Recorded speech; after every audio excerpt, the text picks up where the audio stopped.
आज से 15 दिन पहले पहलगाम आतंकी हमले में जिन मां और बहनों ने अपने सिंदूर को खोया, उसका बदला भारत ने पाकिस्तान से लेना शुरू कर दिया है। आज लगभग रात के 1:30 बजे यानी कि 7 मई को रात 1:30 बजे जो खबरें सामने आई कि पाकिस्तान पर भारतीय सेना ने ऑपरेशन सिंदूर चलाकर जो अटैक किया है और उसमें लगभग 80 से ज्यादा आतंकवादी मारे गए और 100 से ज्यादा घायल हैं। वो कहीं ना कहीं एक बदले की आग जो भारत के लोगों में शोक था और शोक के साथ साथ जो आक्रोश था, उसको कहीं ना कहीं जाहिर किया है कि भारत चुप बैठने वाला नहीं है और पाकिस्तान से इस कायराना हरकत को जो कायराना हरकत किया था और 26 लोगों को निर्दोष 26 लोगों की जान ली थी पाकिस्तानियों ने, उसका बदला कहीं ना कहीं भारत ने लेना शुरू कर दिया है। और इस पर बातचीत करने के लिए हमारे साथ वरुण है। वरुण, रात के 1:30 बजे जो तस्वीरें सामने आई, सबसे पहले इंडियन आर्मी की तरफ से एक पोस्ट किया जाता है और उसमें लिखा जाता है कि ऑपरेशन सिंदूर, और कहीं ना कहीं ये आतंकी हमला जो 26 लोगों की निर्दोष लोगों की हत्या हुई थी 22 अप्रैल को पहलगाम में, उसका बदला है। बिल्कुल बिल्कुल। देखिए प्रिंस, अगर मैं इस सर्जिकल स्ट्राइक को देखें, एयर स्ट्राइक को देखें, जिस तरीके से इस वक्त किया है उसका सब इंतजार कर रहे थे, पूरा भारत इंतजार कर रहा था। और हुआ का जब आधी रात को, जब पूरा पाकिस्तान नींद में था, जब भारत की सेना एक ऑपरेशन चल रही थी जिसका नाम उन्होंने ऑपरेशन सिंदूर दिया है। तो भारतीय सेना ने पहलगाम आतंकवादी हमले का बदला पूरा लिया है? नहीं, ऑपरेशन सिंदूर शुरू हो चुका है। यहां पर अगर हम देखें तो यहां पर सेना ने साफ तौर पे बता दिया है कि ऑपरेशन सिंदूर शुरू हुआ है, यानी कि ऑपरेशन लॉन्च हो चुका है और ना जाने कितना दिन तक चलेगा, ना जाने कितना लंबा चलेगा। लेकिन आज जो पूरा भारत चाहता था, जो पूरे इस वक्त भारत के लोग चाहते थे उस पहलगाम आतंकी हमले के बाद, कि वो बदला लिया जाए, वो आतंकवादियों के ठिकानों को 9 ठिकानों पर इस वक्त मिसाइल दागी गई और वो लश्कर से लेकर इस वक्त जितने भी बड़े बड़े वो आका जो जिन टेबल्स पर बैठ के पहलगाम आतंकी हमले की कहानी लिख रहे थे, उन सभी पर इस वक्त एक साथ हमला किया है। भारत ने पाकिस्तान और पीओके के उन हमले ठिकानों पर हमला किया है जहां से आतंकवादी हमलों की योजना बनाई जा रही थी। ये सबसे बड़ी चीज है। चाहे अमेरिका के उपराष्ट्रपति से या फिर जब डिफेंस के जो मंत्री हैं उनसे बातचीत हुई, उसमें भारत ने यही जवाब दिया कि हमने ऑपरेशन जो सिंदूर चलाया है वो आतंकवादियों के ठिकानों पर है। और जब पूरी दुनिया में, देखिए इस वक्त पाकिस्तान और भारत की हम बात करें, ये इंतजार किया जा रहा था कि कुछ होगा, लेकिन तब भी ना ही सिविलियन है ना ही मिलिट्री, सीधा आतंकवादियों पर भारत ने हमला किया है। और जिसमें लश्कर और जैश के लॉन्चिंग पैड थे, और लॉन्चिंग पैड से मतलब है कि ये सभी ट्रेनिंग सेंटर्स वहां पर होते थे। वो जो आम आदमी जिनका इस वक्त ब्रेन वॉश कर उन्हें आतंकवादी बनाया जाता था, जहां पर आगे सारी इस वक्त हमले प्लान किए जाते थे, वो सभी के सभी इस वक्त जो ठिकाने हैं उनको हमारी सेना ने मार गिराया।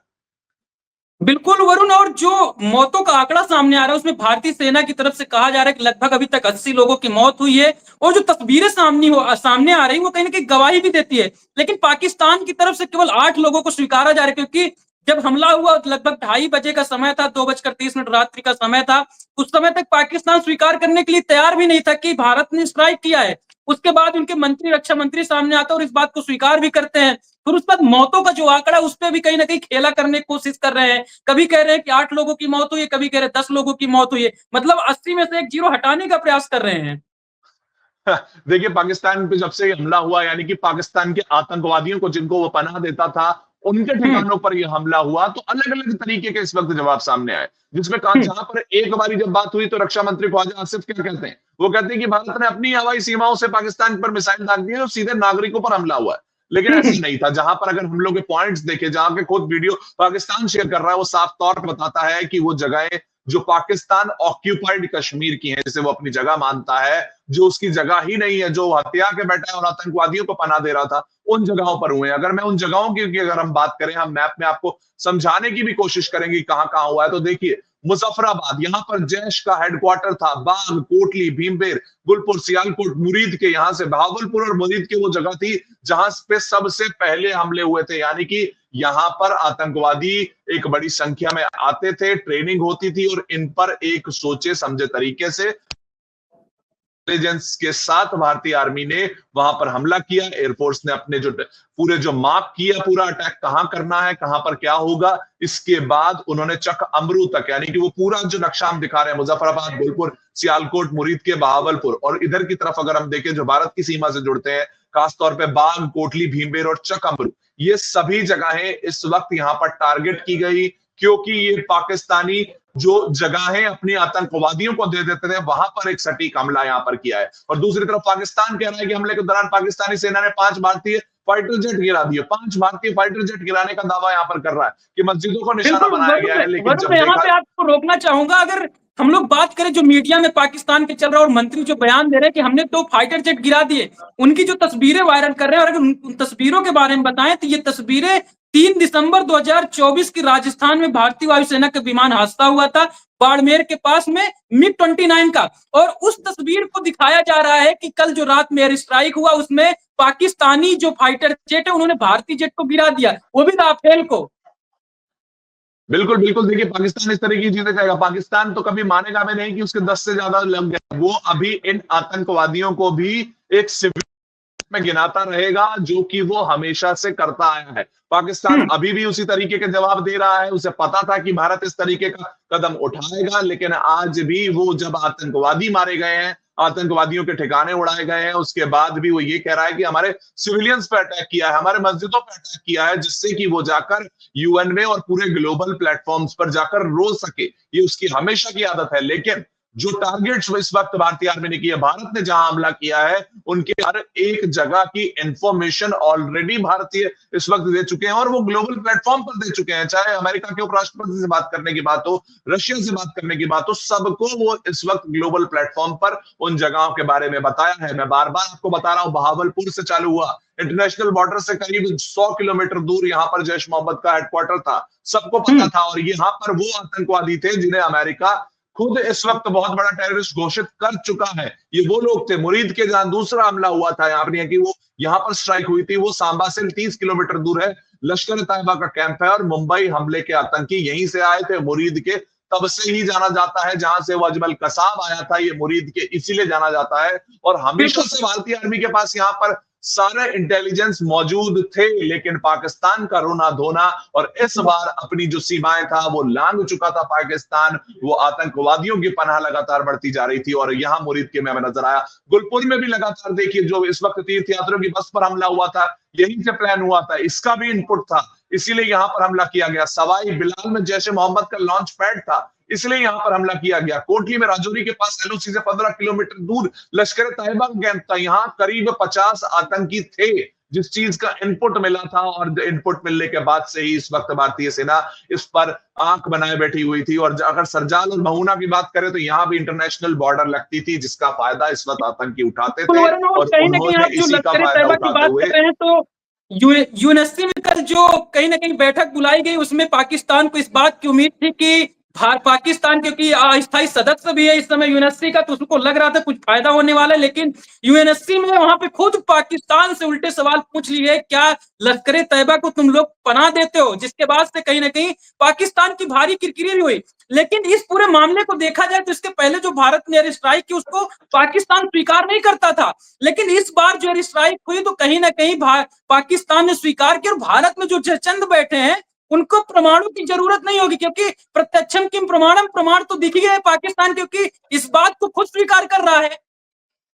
जी बिल्कुल। देखिए, यहाँ पर साफ तौर पे पाकिस्तान की बात हो, चीन की बात हो, वो सभी लोग इस वक्त इस चीज को मान चुके हैं कि अटैक हुआ है। लेकिन इस बार नई साजिश क्या लेके आए हैं पाकिस्तान, चीन और इनके साथ के मिले हुए देश? वो ये बोल रहे हैं कि भारत ने सिविलियंस पे हमला किया है, भारत ने वहां पर जो रिलीजियस एक तरीके जैसे मस्जिद पे हमला किया है। और यही इस वक्त वो रोना शुरू हो चुका है पाकिस्तान का। जब वो आतंकियों के ठिकानों पर हमला हुआ, उन आतंकियों को सिविलियन में बदलकर अब पाकिस्तान ये कह रहा है कि हमारे सिविलियंस पे भारत ने हमला किया है और इसको ग्लोबल प्लेटफॉर्म पे जाना चाहिए, समझना चाहिए। लेकिन इस वक्त पूरी दुनिया जानती है, इस वक्त लगातार ये हमले से पहले ही रशिया और अमेरिका को सारी जानकारी लगभग दे चुका था भारत ने कूटनीति के रूप में भी इस वक्त जो कदम उठाए वो अलग लेवल पर जा चुके हैं। वो 1999 का नहीं है कि शायद इंतजार करे कि ग्लोबल प्लेटफॉर्म पे हमें क्या कहा जाएगा। अब भारत ये अटैक करने के बाद साफ तौर पे खुलेआम आता है कि हमने यहाँ पर गिराया, हमने यहाँ पर कदम उठाया है। अब उसे किसी से कुछ ऐसी कूटनीति से घबराने की जरूरत नहीं है। ये 1971 का 1965 का अगर वो वाला भारत नहीं है जो सोचे 4 बार क्या करना है। और यहाँ पर वही हुआ, वो वाला भारत भी हमेशा जीत ही हासिल किया है पाकिस्तान पे, फिर चाहे 65 का युद्ध देख ले, 71 का युद्ध देख ले, फिर 99 का युद्ध देख ले, हमेशा भारत ने जीत ही हासिल की पाकिस्तान पे। जी, बिल्कुल। देखिए, पाकिस्तान कभी भी जिस तरीके से 1965 की हम बात करें, तो वो समय था जब पाकिस्तान के पास हमसे ज़्यादा मिलिट्री थी, हमारे से ज़्यादा टैंक थे, लेकिन तब भी पाकिस्तान को मुँह की खानी पड़ी थी। 1971 में उसको मुँह की खानी पड़ी थी, उसके बाद 1999 में उसको मुँह की खानी पड़ी थी। लेकिन उसी के बीच में जो छोटी-छोटी इस वक़्त आतंकवादी घटनाओं को लेकर पाकिस्तान हमेशा कश्मीर में जिस तरह से आगे-आगे फैलता जा रहा था, लेकिन इस बार जब उसने सवाल पूछा कि जाकर मोदी को बता देना, इस चीज को खड़ा किया और मोदी ने जब उनको जवाब दिया, वो ये जवाब मिला है कि वो 9 ठिकाने और ज्यादातर जो बड़े से बड़े लश्कर से लेकर जितने भी बड़े आतंकवादी थे, उन सबको एक ही बारी में खत्म करने की जब बात थी, तो वो इन 9 जगहों पर हुई एक साथ हुई स्ट्राइक ने किया है। और भारत की अगर हम बात करें, तो भारत ने अमेरिका और रूस को एयर स्ट्राइक के बारे में जानकारी दे दी है। उन्होंने पूरे वर्ल्ड में बता दिया है, क्योंकि पाकिस्तान, चीन अभी से ही इस चीज को लेकर शुरू हो चुके हैं कि सिविलियन पर हमला हुआ, सिविलियन पर हमला हुआ, मस्जिद पर हमला हुआ। लेकिन साफ तौर पर अमेरिका, ब्रिटेन, सऊदी, यूएई, रूस सभी के समकक्षों से बात की गई है और भारत ने एयर स्ट्राइक की उनको जानकारी दे दी है। बिल्कुल वरुण, और जो हमले की बात कर रहे हैं, अगर उन जगहों को बताएं किन किन जगहों पे हमला हुआ, क्योंकि मस्जिदों की बात बार बार आ रही है। इसमें कहा गया कि बहावलपुर में 4 हमले हुए, यहाँ के अहमदपुर ईस्ट में सुभान मस्जिद को निशाना बनाया गया।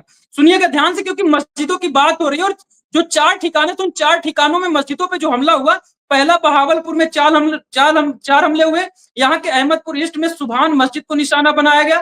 फिर मुजफ्फराबाद में 7 हमले हुए, यहाँ पर बिलाल मस्जिद को निशाना बनाया गया। कोटली में 5 हमले हुए, यहाँ पर भी अब्बत मस्जिद को निशाना बनाया गया। इसके बाद मुरेदिके में 4 हमले हुए, यहाँ पर उमालपुरा मस्जिद को निशाना बनाया गया। तो क्या इसमें जो चीन की तरफ से, पाकिस्तान की तरफ से कहा जा रहा है, कहीं ना कहीं एक समुदाय विशेष के ऊपर हमला किया गया, जो उनका धार्मिक एक जगह थी, मस्जिद पे, वहां पे अटैक किया भारत ने, या फिर भारत को इस बात का संकट थी कि आतंकवादियों को पनाह यहीं पे दी जाती, यहीं पे उनको अभ्यास करवाया जाता, जिसके बाद से भारत ने ये कदम उठाया वरुण? बिल्कुल। देखिए, भारत पहले से हमेशा से इन चीज की भी रखते हैं। ऐसा नहीं था कि 22 अप्रैल को हमले के बाद किसी चीज की कोई प्लानिंग की गई हो या नए इंटेलिजेंस इकट्ठे गए गए हों। यहाँ पर हमेशा से इन जगह के इन पॉइंट्स को यहाँ पर नजर रखा जा रहा था, इंटेलिजेंस हमेशा से रहती थी। लेकिन जिस तरीके से पाकिस्तान ने इस बार घर के अंदर घुसकर यहाँ पर ये हमला करवाया, उसका बदला भारत ने भी घर में जाकर लिया। यानी कि वो इस वक्त पाकिस्तान के दूर अंदर तक, क्योंकि इस तरीके के हमले पहले भी देखिए, जब पिछली बार की अगर हम बात करें, बालाकोट का जब बदला लेना था, पुलवामा का जब बात थी, वहां पर इस वक्त जब स्थिति थी वो अलग थी। लेकिन इस बार पाकिस्तान ने जो किया था, उसको उसका जवाब देना मुश्किल था, जरूरी था। और भारतीय सेना, नौसेना, वायुसेना तीनों ने मिलकर इस ऑपरेशन सिंदूर को शुरू कर दिया है। इस वक्त राजस्थान में पूरे बॉर्डर्स की तरफ लगातार आईएएफ के विमान उड़ रहे हैं। यहाँ पर पंजाब में इस वक्त आर्मी ने जो इस वक्त अपनी मुस्तैदी चारों तरफ बढ़ा दी है, टारगेट्स की लोकेशन इंटेलिजेंस एजेंसीज को अभी और भी है। लेकिन पाकिस्तान को अभी वो पहला जवाब मिला है, यानी कि वो ऑपरेशन सिंदूर पूरा नहीं हुआ है, वो शुरू हुआ है। और इसी तरीके की चीजें अब भारत को लगातार जवाब देते रहना पड़ेगा पाकिस्तान को। कभी एक जवाब लेकर हम वापस नहीं आए हैं। अगर पाकिस्तान अब इसी तरीके से वापस से इन ठिकानों को बनाता है, बढ़ाता है, तो भारत को जवाब वापस बार बार देते रहना पड़ेगा। बिल्कुल वरुण, और एक खबर आ रही है कि पाक रक्षा मंत्री ख्वाजा आसिफ ने एक मीडिया संस्थान से बातचीत में उन्होंने एक दावा किया है कि भारत के लगभग 5 फाइटर जेट जो है गिराने का दावा किया है, और उनका कहना है कि इसमें कुछ भारतीय सैनिकों को भी हिरासत में लिया गया है। कितनी सच्चाई है उनके इस बात पे?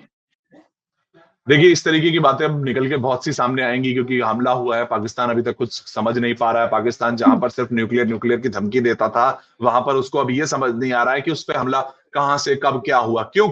क्योंकि उन्हें पता था कि हम तो देखिए आतंकवादियों को पनाह दे रहे हैं, उनके अपने ठिकाने हैं, सेना उनकी खुद मदद करती थी। लेकिन अब आज उन्हीं ठिकानों पर जब हमला हुआ, तो अब सेना क्या करे, पाकिस्तान को ये समझ नहीं आ रहा। उनके मंत्री, उनके नेता, उनके प्रधानमंत्री आकर अब क्या जवाब दे, उनको ये समझ नहीं आ रहा है। और इसी के चलते देखिए, यहाँ पर एक तरीके से पाकिस्तान को किस तरीके से पागल बनाया। पाकिस्तान को ये बताया कि भारत में तो 7 तारीख को मॉक ड्रिल करें। अब भारत तो नहीं कर रहा है। अगर हमने डरा रखा है, हमने पूरा भारत को बहुत डरा दिया है। लेकिन जितनी देर में पाकिस्तान ये सोच रहा था कि आज 7 मई को कहीं ना कहीं किसी तरीके की चीजें होंगी, वो मॉक ड्रिल करेंगे, और उसी के बीच में इस वक्त यहाँ पर भारत ने अपना बदला ले लिया। बिल्कुल, भारत ने बदला ले लिया, और ये अभी शुरुआत है। आगे आगे क्या कुछ होने वाला है वो देखने लायक होगा। और जिन माँ और बहनों के सिंदूर उजाड़े थे इन आतंकवादियों ने, पाकिस्तानियों ने, कहीं ना कहीं उसकी शुरुआत ऑपरेशन सिंदूर से हो चुकी है। और आने वाले समय में भारत और क्या एक्शन लेता है वो आने वाले समय में पता चलेगा। अब तक के लिए धन्यवाद।